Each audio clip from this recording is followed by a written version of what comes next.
자, 안녕하세요. 차영TV 차영입니다. 저번 시간에 제가 우리 에어컨 전문 우리 이레콤 사장님 제가 이제 케미칼 좋다고 제가 맨날 떠들어대지 않습니까? 대신 뭐냐 항상 제가 얘기하지만 이레콤 사장님한테 오늘 뭐 점심을 사줄지 모르겠어요. 더 이상은 제가 뭐 다른 거 뭐 본 거 없습니다. 그 뜻이 뭐냐면 제품이 너무 좋고 그다음에 중요한 건 뭐냐 제품을 떠나서 우리 이레콤 사장님이 너무 많은 지식을 많이 갖고 있고요.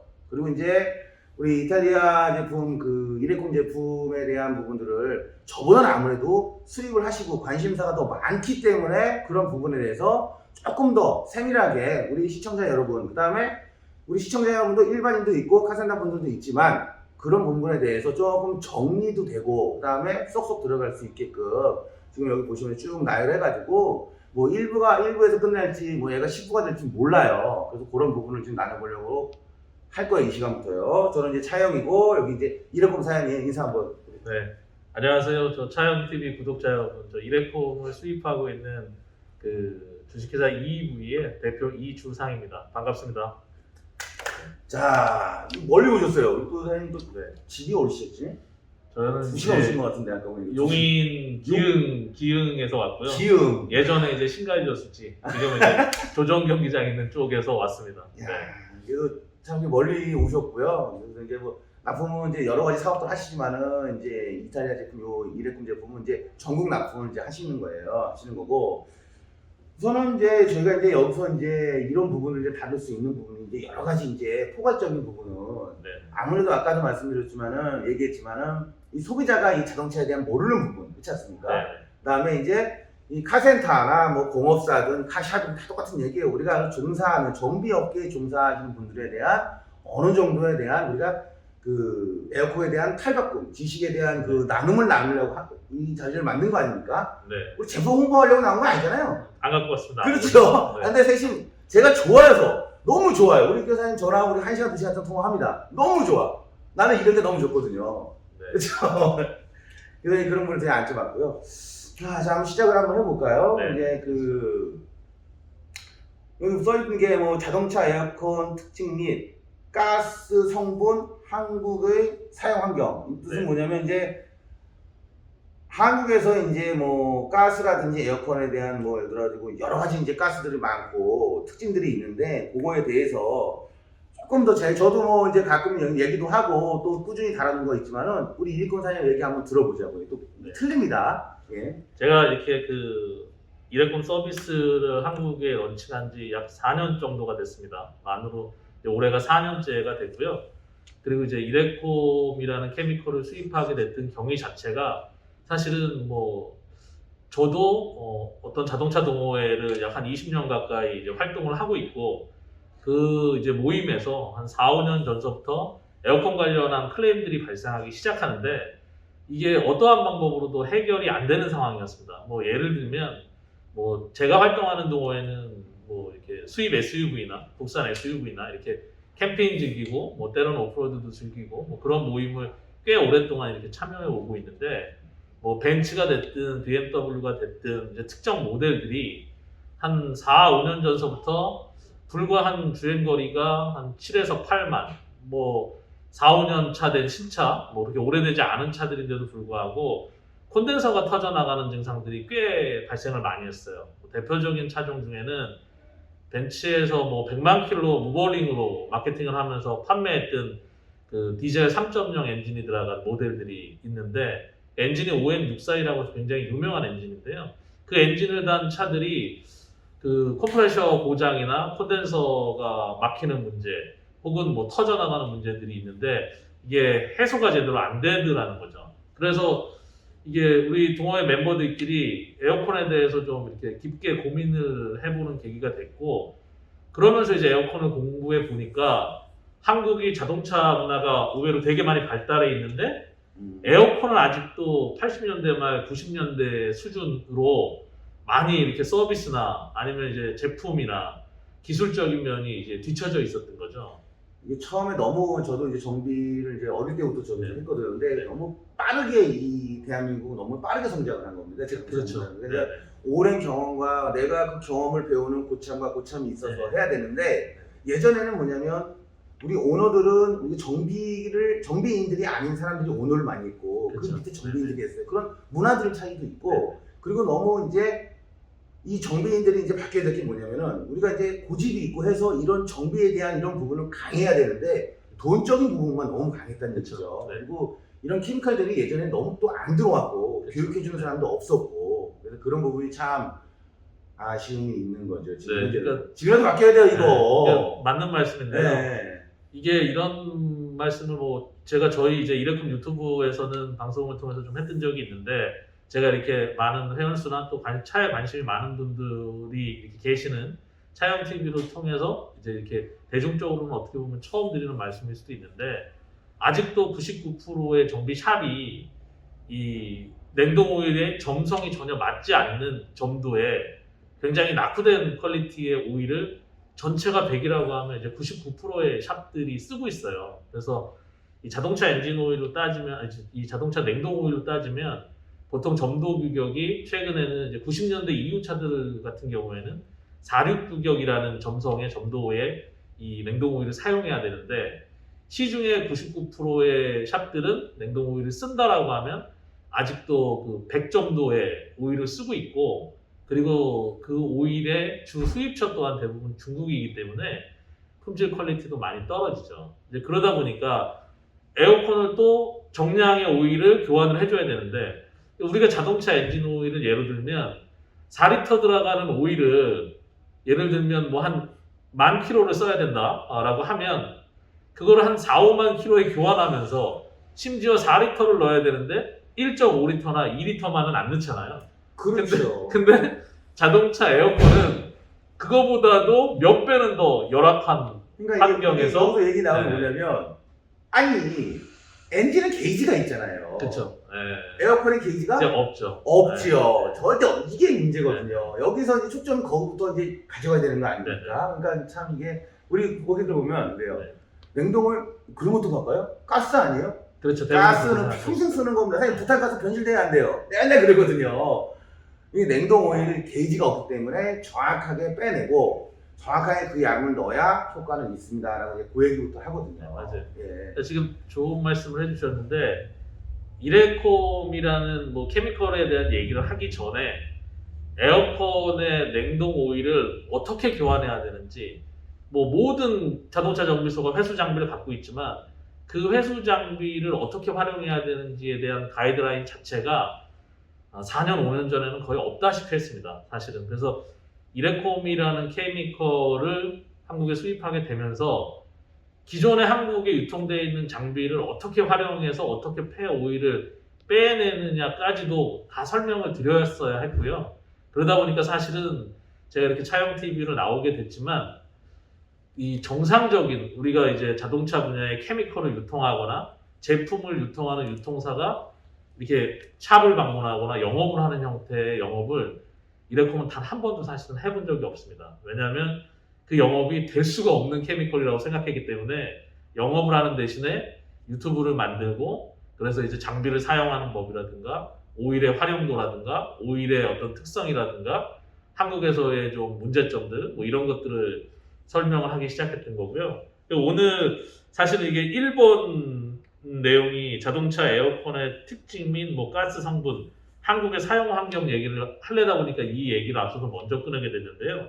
잠깐만 이제 이 얘기를 드리면 이 에어컨 라인이 이제 여러분들은 다 차량에 관심이 많으신 분들이니까 본네트를 열었을 때 엔진이 뭐 병렬식 엔진이냐 아니면 이제 직렬식 엔진이냐에 따라서 에어컨의 위치가 달라지고 컴프레셔의 위치가 달라지고 에어컨의 저압하고 고압 라인이 지나가는 라인들이 설계가 달라지게 되는데요. 쉽게 이렇게 보시면 됩니다. 만약에 내 차가 직렬식 엔진이고 이게 이 엔진의 앞쪽에 있는 팬클러치나 아니면 냉각 팬을 가로로 질러서 엔진의 위쪽에 저압하고 고압 라인이 위치하는 그렇게 질러가는 차량을 내가 타고 있다라고 하면 사실 그러면서 특히나 이제 또 에어컨 컴프레셔가 엔진의 하부에 달려있다. 이런 차들이 사실은 치명적으로 에어컨에는 데미지를 많이 받을 수밖에 없는 구조의 차량들입니다. 그게 보통인데요. 그렇죠. 제일 말썽이 보통인 그러니까 거 아니에요? 제일 말썽인. 뭐 고질병이라고 얘기를 해가지고 심한 분들은 뭐 1년에 한 번씩 에어컨을 거의 오버홀 하면서 타시는 분들도 예. 많고, 수입차 중에는 제가 좀 많이 문제되는 차들이 뭐 이제 제규어의 XF 같은 타입도 에어컨 충전하는 위치도 되게 애매하고 에어컨 라인이 굴곡이 좀 심한 편이고요. 참 이게 보면 한그 일본님도 얘기하셨지만은 고질병이라는 게 실제로 고질병은 아닌 거 아닙니까? 이게 잘만 해가지고 진짜 우리가 순차적으로 좋은 거 하면서 제대로 하면은 그 키로수 안에만 뭐 2만이든 3만 안에만 연동을 바꿔 정확하게 한다면 저는 고장 안 난다고 봅니다. 그러니까 굉장히 줄일 수가 있거든요. 제가 이거는 이제 차량을 제조하는 제조사 입장에서 좀 이제 제조사 분들한테 좀 아쉬운 게 있다라고 하면, 사실은 에어컨의 설계가 그렇게 중요한 부분이 아니었을 거라고 판단을 해요. 자동차 엔진룸의 구성 요소 중에서. 그러다 보니까 컴프레셔의 위치라든가 라인이 돌아가는 위치들이 어떻게 보면 제조 편의성 차원에서 사실은 만들어진 부분이 있는 것 같아요. 최근에는 특히나 이제 콘덴서를 뜯기도 어렵거나 심지어는 그렇죠. 드라이어 필터가 일체형으로까지도 또 나오잖아요. 근데 이게 어떤 제조 편의성에서는 납득이 갈 수 있는 부분인데, 이게 그러면서 사실은 에어컨의 수명률이 현저하게 차이가 날 수 있고, 그러다 보니까 이 에어컨의 특히 이제 저압 라인이 차량의 열기를 많이 받는 부분을 지나가느냐, 직접적으로 지나가느냐, 아니면 우회에 가느냐에 따라서 아까 전에 수명률이 차이가 커집니다. 우리 네. 유관님하고도 이제 와가 처음 얘기를 했는데 진짜 옛날 차에 더 잘 돼 있어요. 드라이 필터가 따로 갈게 돼 있잖아요. 전부 다 그렇죠. 밖에서 쉽게 맞죠. 그냥 본체에 네. 불러 푹 갈게 푹 갈게. 네. 요즘은 용접돼 있어서 그렇죠. 아예 풀르지도 못하게 돼 있는 것도 네. 있고, 풀른다고 한들 뭐 다 뜯고 뭐 한다고 중요한 건 뭐냐면 네. 필터가 공급도 잘 안 되고. 안 되죠. 왜 이렇게 네. 비싸요? 옛날 거보다 너무 그러니까 비싼 거예요. 지금 이제 네. 그런 부분들서부터가 좀 이게 아쉬운 부분인데, 이제 앞으로 그런 시리즈에 대해서 설명을 드리겠지만, 일단은 그래서 고압 라인과 저압 라인, 특히 저압 라인, 이렇게 만졌을 때 차갑고 수분이 맺히는 저압 라인이 차량에 열을 많이 발생하는 부분을 지나가는 차량들은 에어컨이 보다 시원하고 쾌적하게 이렇게 좀 운영될 수 있는 수명 주기가 짧다고 생각하시면 되고요. 그 다음에 또 하나 이제 설명드리고 싶은 게, 한국처럼 사계절이 있는 나라가 에어컨에 있어서는 좀 치명적입니다. 그 이유가 뭐냐면, 이 계절 동안은 열심히 에어컨이 들어가죠. 뭐 늦봄서부터 늦여름까지는. 근데 이제 나머지 계절은 거의 에어컨을 안 쓰시는 경우가 많다 보니까 에어컨 안에는 이제 가스 성분 안에도 염소하고 불소가 134A 같은 경우 포함이 되어 있고, 에어컨이 가동되는 동안에 한 1, 2년이면 이제 에어컨 시스템이 산성화되기 시작하는데, 이 산성화된 에어컨 안에 있는 수분과 결합된 냉동오일 가스가 사용을 하지 않는 이 계절 동안에 에어컨 시스템을 이제 부식시키게 되는 거죠. 그러니까 이제 에바라든가 아니면 콘덴서로 나가는 아까 그 포토의 굴곡진 라인이라든가 뭐 수입 특정 차종들의 에어컨 라인이 많이 복잡하게 구성되면 그런 쪽에 오일하고 가스가 이렇게 묻어 있고, 사람이 이렇게 침을 뱉으면 가래가 나오는 형태로 이제 걸쭉해진 상태로 붙어 있으면서 에어컨을 부식시키는 거죠. 결국은 가스의 흐름을 방해하기 때문에 에어컨이 안 시원해진다는 얘기네요. 그렇죠. 이게 네. 사람이 이제 살이 찌거나 연세가 드시면 이제 동맥경화가 일어나는 것처럼 에어컨 시스템 안에도 그런 식의 동맥경화처럼 이 슬러지가 내벽에 다 들러붙게 됩니다. 그래서 이게 심하면 크랙을 일으켜서 부식 때문에 이제 가스가 세게 만드는 거고, 그 전에는 이제 가스가 순환될 때 압력을 높여버리죠. 그러니까 그런 이유 때문에 모든 에어컨은, 자동차 에어컨은 다 비슷한 상황을 겪게 되는데, 그게 구조에 따라서 그 주기가 짧아지느냐 아니면 훨씬 길어지느냐에 대한 차이도 있고, 또 하나는 이제 우리가 차량 에어컨에서 조심해야 될 부분, 바로 이제 그 가스에 따라서의 가스 성분에 따른 안전성이 또 있겠죠. 그러니까 2010년대 초반까지만 하더라도 그렇게 이제 환경 규제가 까다롭지 않았기 때문에 134A 가스를 주로 썼는데, 그 이후에는 폭발성이 좀 있더라도 환경 규제에 맞춰서 환경에 이로운 물질로 바뀌어서 1234YF 가스가 도입이 됐었고, 사실은 이제 벤츠 같은 차량들은 전 세계에 판매가 되지만 일부 국가에는 이제 1234YF나 134A를 쓰지 않고 폭발성이 없으면서 안정도가 높아진 CO2 가스를 또 쓰거든요. 근데 이런 것들은 가스 성분은 여러 가지 면에서 유익하지만 또 압력이 한 100바 정도로 엄청나게 높기 때문에 아주 고품질의 고효율에 고안전성에 또 컴프레셔가 포함돼야 돼서 단가가 엄청나게 비싸지는 그런 또 이 이슈가 있습니다. 그렇죠. 환경 쪽으로 돌아갈 수밖에 없어요. 요즘 세상이 또 그러지 않습니까? 자동차도 그렇고 모든 부품들이 그렇고요. 참 이게 그래서 제가 그 우리 검사님도 이렇게 얘기하시고 그러시지만은 여러 가지입니다. 아까 전에 라인이라든지 이런 슬러지. 그러니까 저는 개인적으로 생각하는 게 뭐냐면요. 정비하면서 차가 왔어요. 냉동을 교환하세요. 시원해요. 이것도 좋지만 안 하는 것보다 낫겠지만은 그러니까 아니 3만 킬로 돼서 냉동을 교환하는 차와 시원하겠죠. 그럼 하면 될 것 같습니다. 그렇지만 15만이 됐는데 냉동을 교환했어요. 안 한 것보다 낫겠지만은 그 안에 슬러지라든지 어떤 흐름을 방해하는 물질 얼마나 많이 산화됐겠냐는 얘기죠. 네, 맞습니다. 그럴 때는 그런 녹이는 첨가제라든지 뭐 어쩌면 이런 부분들에 대한 거를 다양하게 조합해서 해야 되는데 좀 타업소라든가 이렇게 만약에 있더라도 전문화가 되지 않으면은 그냥 무조건 냉동 오일만 교환하면 시원하다. 첨가제 뭐 예를 들어 뭐 다른 거 뭐 이렇게 전문적인 거 말고 그냥 통합적인 첨가제만 안 넣으면 시원하다. 자 그런 부분 자체가 너무 뭐라 그래야 되나 답답한 거죠. 네. 전화 받고요. 지금 예. 제가 이제 네. 다음 시간에 드릴 내용이 이제 그런 걸 네, 같은데요. 순차적으로 한번 해보자고요. 네.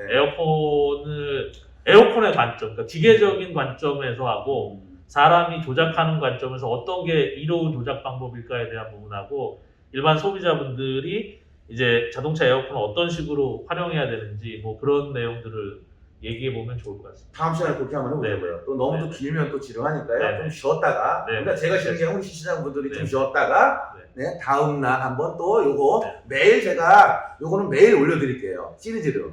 그래서 네. 매일 올려드릴 거니까 한번 꾸준히 보시면 제가 봤을 때는 이거 사실 정비사보다 우리 시청자분들이 더 메커니즘이 더 올라가는 거 아닙니까? 이거 그러니까 지금 일부에서 네. 말씀드린 내용은 사실 아주 그냥 뭐 개괄적이고 예. 이제 그 단편적인 얘기를 드린 거고요. 음. 다음 시간서부터는 점점 디테일해져서 네. 사실은 이제 오너분들이 아셔야 되는 정보하고 맨 마지막까지 이게 뭐 언제까지 될지 모르겠지만 간다라고 하면 실제 정비소에 계신 이제 엔지니어나 대표분들이 에어컨 서비스를 어떤 식으로 해야 되는지까지 얘기를 나눠봤습니다. 확실히 이게 뭐냐면 앞에서 끌어주면 조금 더 소비자들은 돈을 썼을 때 효과가 있는 걸 바라지. 저는 그렇습니다. 8만 원을 썼을 때 효과가 이만큼 하고 15만 원 썼을 때 효과가 이만큼이면 어떤 걸 선택하겠습니까? 라고 저는 그런 얘기를 많이 하거든요. 근데 소비자는 분명히 정확한 얘기를 하면 15만 원을 다 쓰지 8만 원을 쓰진 않습니다. 그냥 만약에 냉동 오일 교환한다는 말 하나에 아무것도 다 뺀 전제 조건에 우리 잡도 냉동 오일, 저 잡도 냉동 오일 그러면 싼 데 가요. 그렇지만은 요 얘기만 조민주민이랑 얘기를 하고 이해만 시킨다고 하면 소비자들은 무조건 주머니를 엽니다. 그러니까 이제 예. 이레콤이 에어컨 서비스에 대한 정보를 유튜브나 블로그에 올리고 또 이렇게 필드에서 실제 운영하고 영업하시는 대표분들하고 많은 접촉을 일으킨 수년 이래 일반인들은 잘 모르시지만 에어컨 장비 업체의 소프트웨어부터가 사실은 바뀌고 있죠. 그렇죠. 이제 뭐 그런 내용들을 계속 다음 알아보자고요. 번째부터 이렇게 하면 될 것 같아요. 자, 하여튼 요 1부 자 끝냅니다. 다음 영상도 꼭 시청해 보십시오. 나도 다음에 좀 올라가지고. 뵙겠습니다. 예.